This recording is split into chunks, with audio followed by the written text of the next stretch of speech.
बिस्मिल्लाहिर्रहमानिर्रहीम।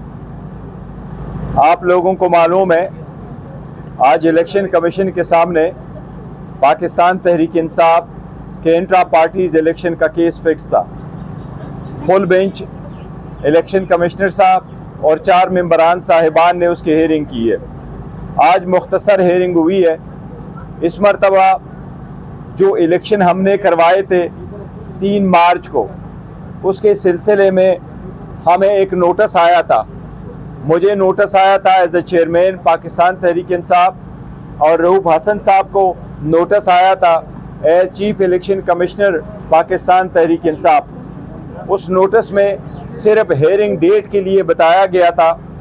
उसमें जिस तरीके से लास्ट टाइम हमारी हेयरिंग हुई थी, पहली जब हमने इलेक्शन करवाए तो इलेक्शन कमीशन ने हमें एक नोटिस भेजा और उसमें कुछ उन्होंने डेफिशिएंसी पॉइंट आउट कर ली डॉक्यूमेंटेशंस में कि ये डॉक्यूमेंट्स में कोई चीज़ें कम हैं, ये आप प्रोवाइड कर लें। फिर इलेक्शन कमीशन की तरफ से एक नोटिस आया और उस नोटिस में इलेक्शन कमीशन ने कहा कि कमीशन की तरफ से इस पे कुछ ऑब्जेक्शंस है, लिहाजा आप उसका जवाब दे दें। और उसके बाद हमारी हेयरिंग हुई थी। आज की जो हेयरिंग हो रही थी, इसमें ना ही कोई हमें ऐसा लेटर आया था जिसमें डॉक्यूमेंटेशन में कोई चीज़ पॉइंट आउट किया गया हो कि इसमें डेफिशिएंसी है। नहीं, हमें इलेक्शन कमीशन का नोटिस आया था कि इस पे आपके इलेक्शन पे हमें कुछ ऑब्जेक्शंस है। आज अलबत्ता इलेक्शन कमीशन ने स्टाफ से पूछा कि इस पे आप क्या कहना चाहेंगे, तो स्टाफ ने ये कहा कि सुप्रीम कोर्ट और कमीशन की जो ऑर्डर है उसकी लाइट में हमारी कुछ ऑब्जर्वेशंस है। मैं पॉइंट आउट करना चाहूँगा, इलेक्शन कमीशन ने ऑब्जेक्शंस का नहीं कहा, ये कहा कि हमारे कुछ ऑब्जर्वेशंस है, जिस पे कमीशन ने अपने स्टाफ कॉन्फिडेंशियल ब्रांच को डायरेक्ट कर लिया, जिनके पास सारी पॉलिटिकल पार्टीज़ के इंट्रा पार्टीज इलेक्शंस के डॉक्यूमेंट हुआ करते हैं, कि वो ऑब्जर्वेशंस हमें कम्युनिकेट किया जाए अगर कवरिंग नोट। अगर वो ऑब्जर्वेशन हमारे पास आएगी फिर हम इंशाल्लाह उसका जवाब भी देंगे। उसके बाद इलेक्शन कमीशन हमें हेयरिंग के लिए कौन सी डेट देगी, इंशाल्लाह ताला उस पर बाद में बहस होगी। ये थी आज की प्रोसीडिंग्स। लेकिन आपको हम ये बताते चलें कि पाकिस्तान के 175 पॉलिटिकल पार्टीज़ है। इस 175 पॉलिटिकल पार्टीज़ में पाकिस्तान तहरीक इंसाफ की तरह किसी ने ट्रांसपेरेंट, ओपन और according to the constitution election नहीं करवाए। हमने इस मरतबा भी इलेक्शन करवाए। हमने 3 चीज़ों को मद्देनज़र रखा।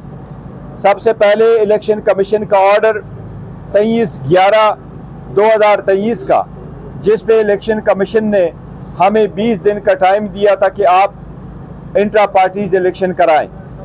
उस ऑर्डर में जो ऑब्जर्वेशन दी थी हमने उसको मद्देनज़र रखा। फिर जो हमने इलेक्शन करवाए उसके बाद इलेक्शन कमीशन का जो ऑर्डर आया उसको भी हमने मद्देनज़र रखा। और आखिर में सुप्रीम कोर्ट ने 13 जनवरी को जो ऑर्डर इशू किया है, पहला ऑर्डर इलेक्शन कमीशन का था 23 नवंबर 2023 का, और जब हमने 2 दिसंबर को इलेक्शन किए और वो इलेक्शन कमीशन ने 22 दिसंबर 2023 को ख़त्म किए, हमने उस ऑर्डर को भी मद्देनज़र रखा। फिर उसके बाद इलेक्शन कमीशन का order Aldous Peshawar high court ने ख़त्म कर दिया था, लेकिन सुप्रीम कोर्ट ने अपहोल्ड करके कुछ ऑब्जर्वेशन दे दी थी 13 जनवरी 2024 को। हमने सुप्रीम कोर्ट के उस ऑब्जर्वेशन को भी मद्देनज़र रखा। उन सब की लाइट में हमने इलेक्शंस करवाए। हमारा नया फेडरल इलेक्शन कमीशन कंस्टिट्यूट हुआ, नया शेड्यूल इशू हुआ, पब्लिक नोटिस सारे पाकिस्तान की न्यूज़पेपर में इशू हुए। सारे लोगों से पूछा गया कि जो ने पार्टिसिपेट करना है वो पार्टिसिपेट करे। हमने अपने वेबसाइट पे भी दिया, अपने सारे सोशल मीडिया पे भी दिया, जिसने पार्टिसिपेट करना है ये शेड्यूल है। मैं आपको एक चीज़ पॉइंट आउट करता जाऊं, वो 14 बंदे जिस पे हमारा ये ऑब्जेक्शन रहा था कि वो प्लांटेड लोग थे और हमारे इलेक्शन को क्वेश्चंस कर रहे थे, उन 14 बंदों में से डिस्पाइट इतनी इंटरनेशनल पब्लिसिटी के कोई भी आगे नहीं आया कि हमारे इलेक्शन में वो पार्टिसिपेट करे। हमने अपना वोटर लिस्ट भी अपने वेबसाइट पे भी दिया, सोशल मीडिया पे भी दिया। उसकी लाइट में ओपनली इलेक्शन हुए। केपी के और सेंट्रल इलेक्शन में कोई अपोजिंग पैनल नहीं आया, क्योंकि हमारा पैनल बेस्ड इलेक्शन है। केपी के और सेंट्रल इलेक्शन जिसमें सेक्रेटरी जनरल का इंतखाब होता है, उसमें कोई पैनल नहीं आया। पंजाब में पैनल्स आए, लेकिन एक्स्ट्रा पैनल ने विड्रॉ कर लिए। आखिरी पैनल रहा वो अनअपोज हुआ। कराची में भी पैनल आया, उसमें से एक रिजेक्ट हुआ, दूसरा अनअपोज हुआ। बलूचिस्तान के 6 में से 3 पैनल ने विड्रॉ कर लिया था, और फिर वोटिंग हुई थी 3 पैनल के दरमियान, उसमें से एक पैनल इलेक्ट हो गया था। हमने थ्रू आउट मीडिया के थ्रू वो सारा प्रोसेस बयान किया था। हमें उम्मीद है कि हमारा इलेक्शन ट्रांसपेरेंट है। किसी भी पार्टी का ऐसा इलेक्शन नहीं हुआ जैसा हमारा है। हम फिर भी उम्मीद किए बैठे हैं, इंशाअल्लाह ताला। ये डिले बहुत हो गया। 3 तारीख का इलेक्शन था, 4 का नोटिफिकेशन था, 9 मार्च का हमने डॉक्यूमेंट्स जमा किए थे अकॉर्डिंग टू द लॉ। जो सर्टिफिकेट हमें 7 डेज में मिलना था, वो सर्टिफिकेट आज भी नहीं मिला। आज इलेक्शन कमीशन ने डायरेक्ट किया है कि वो ऑब्जर्वेशन हमारे सामने लाई जाए। हमारी दरख्वास्त है। अब तो बाई इलेक्शन भी हुए, अब सारे इलेक्शन जो ख़त्म हो चुके हैं, कि हमें अपना बल्ले का निशान भी मिले और हमारा सर्टिफिकेट भी वापस मिले। लंदन प्लान पूरी तरह एग्जीक्यूट हो चुका हुआ है। अगर कोई क्वेश्चन है? जी जी। ये बताइएगा कि जिस तरह से अब हम देख रहे हैं सियासी दर्जा हरारत और मुज़ाकरात की बात हो रही है, क्या समझते हैं इस दफ़ा जो आपका इंट्रा पार्टी केस है, क्या पहले जैसा ही हाल होगा या आपको कुछ नरमी नज़र आ रही है, बल्ले का निशान वापस मिलता है? देखिए, मैं इस बात पे नहीं चाह रहा कि देखो ना, अगर टेम्परेचर कम हो जाता है तो हमें बल्ले का निशान मिलना चाहिए, लेकिन टिकट दिस वे जितनी ऑब्जर्वेशंस किसी पॉइंट आउट कर दी थी, जो हम एग्री नहीं करते कि वो ऑब्जर्वेशन ठीक थी, क्योंकि वो मिसरीडिंग ऑफ रिकॉर्ड था, लेकिन उसके बावजूद हमने द मोस्ट ट्रांसपेरेंट इलेक्शन किए थे। इसलिए कानून और rules, election act, election rules और हमारे कॉन्स्टिट्यूशन के मुताबिक हमें ये सर्टिफिकेट मिलना चाहिए, और हमने इतने ट्रांसपेरेंट इलेक्शन करवाएं। दूसरी बात, जो इलेक्शन आप सियासी दर्जे हरारत की बात कर रहे हैं, यस, दर्जे हरारत कम होने चाहिए, तरक्की की तरफ बढ़ना चाहिए। हमने तो जो कुछ हमारी तरफ से हमारे साथ ज्यादतियाँ होनी थी, वो हमारे साथ ज्यादतियाँ हुई थी। बल्ला लिया गया, लीडर को जेल में रखा गया, उसको 5 दिन में 3 सजाएं दिलवाई गई, 35 साल की सजा दिलवाई गई, बावर करवाया गया, हमेशा के लिए अंदर है, कोई निशान नहीं, कोई बैंगन, किसी को चमटा, किसी को बूट, किसी को कुछ और अलाट करवाया गया। लेकिन अवाम ने अल्लाह के रहम करम से तो वो कर दी, सपोर्ट किया, और 2/3 मेजॉरिटी हमारी एग्जिस्ट करती है। 180 सीट हमारे नेशनल असम्बली में है, जिसका हमारे पास फॉर्म 45 मौजूद है। हम इसलिए न बॉयकाट की तरफ गए, न धरनों की तरफ गए, न इन मास रेजिग्नेशन की तरफ गए, और पार्लियामेंट में बैठ के अपना रोल प्ले करने के लिए बैठे हैं। लेकिन इसके बावजूद न हमें स्पेस दी जाती है, न पॉइंट और ऑर्डर पे बोलने का मौका मिलता है। बोले तो आवाज़ म्यूट की जाती है।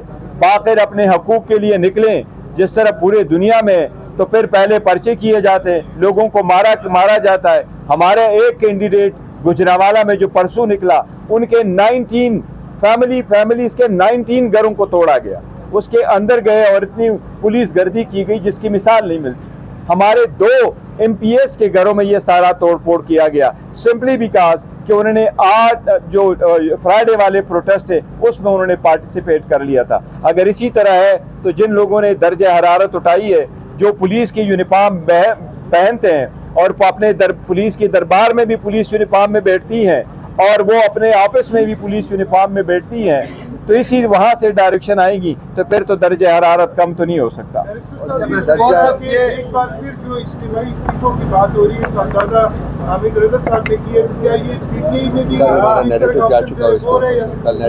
देखो, एक तो सबसे पहले हमारे उसकी मीडिया सेल की तरफ से हमारा नैरेटिव इस पे आ चुका है। दूसरी बात है, जो हामिद रजा साहब ने कहा है, उसने सिर्फ ये कहा था कि कंसिडर किया जा सकता है। पॉलिटिकल पार्टी सारी ऑप्शन जो है वो ऑन द टेबल रखती हैं, लेकिन सो फार हमारा कोई ऐसा न फैसला हुआ है, न कोई इंटेंशन है कि हम रिज़ाइन कर दें या किसी और ऑप्शन को एक्सरसाइज करें। हमने पार्लियामेंट में रहना है और अपने सारे जो मसाइल हैं उसका हल पार्लियामेंट में इंशाअल्लाह ताला ढूंढेंगे, और यही रीज़न है कि खान साहब के सारे केसेस हम बैक टू बैक कोर्टों में कंटेस्ट कर रहे हैं और आला अदलिया में कंटेस्ट कर रहे हैं। चेयरमैन साहब ने ये सवाल ये बताया कि इस वक्त पिछले कुछ दिनों में बार बार उन्होंने कहा कि फौज के साथ बात करने के लिए वो तैयार हैं खान साहब भी, तो उस साइड से भी कोई रिस्पांस आया है पिछले 1-2 दिन में? देखो, हमारा जहाँ तक डायलॉग की बात है तो हम बारहा कह चुके हैं कि पॉलिटिकल पार्टीज का और पॉलिटिकल पार्टीज अगर है नैरेटिव बिल्ड करना है, पब्लिक में जाना है, तो डायलॉग सबके साथ होना चाहिए और उसका हम जिक्र करें कि as we speak, as of now हमारी किसी के साथ कोई डायलॉग नहीं हो रही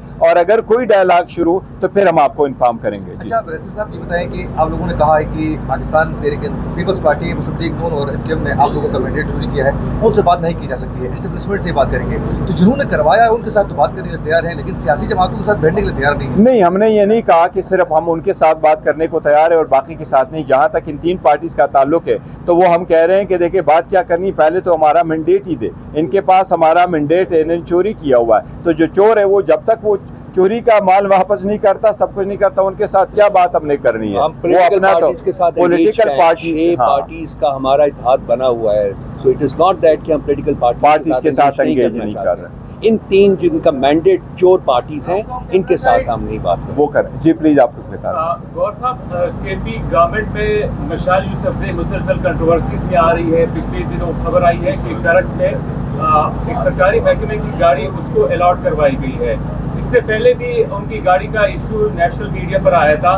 मशाल यूसुफजई की ऐसी क्या स्पेशल खिदमत है कि पार्टी में नहीं, देखो किसी इंडिविजुअल पे बात नहीं किया करते। दूसरी बात है कि हम आपको पार्टी की पोजीशन ये ज़रूर बताते हैं, हमने ऑस्टेरिटी प्लान रखा है और ऑस्टेरिटी प्लान के पास किसी ने कोई अपना पावर और अपने पोजीशन मिसयूज़ और अब्यूज़ नहीं किया है। और इंशाअल्लाह ताला अली अमीन खान गंडापुर साहब के सरबराही में जो पाकिस्तान तहरीक इंसाफ की हुकूमत है वो इंशाअल्लाह KPK में मिसाली हुकूमत बनेगी और मिसाली सूबा बनेगा। वो दिन रात काम करते हैं, मेहनत करते हैं। उन्होंने इस रमज़ान में भी रिलीफ पैकेज दिए इतने सख्त सिचुएशन में कि फेडरल हुकूमत जो है वो हमारे जो रिसोर्सेज है उस पर भी बैठी है, वो अपना शेयर भी नहीं दे रही है, ड्यू शेयर, उसके बावजूद वो कोशिश कर रहा है। तो इंशाअल्लाह ताला पाकिस्तान तहरीक इंसाफ की हुकूमत, अली अमीन साहब की हुकूमत इंशाअल्लाह हर भरपूर कोशिश करेगी कि वो कानून के मुताबिक चलेगी, कोई मिसयूज़ अब्यूज़ पावर का नहीं होगा और इंशाअल्लाह बेहतरीन सुबह बनेगा। Thank you ji, thank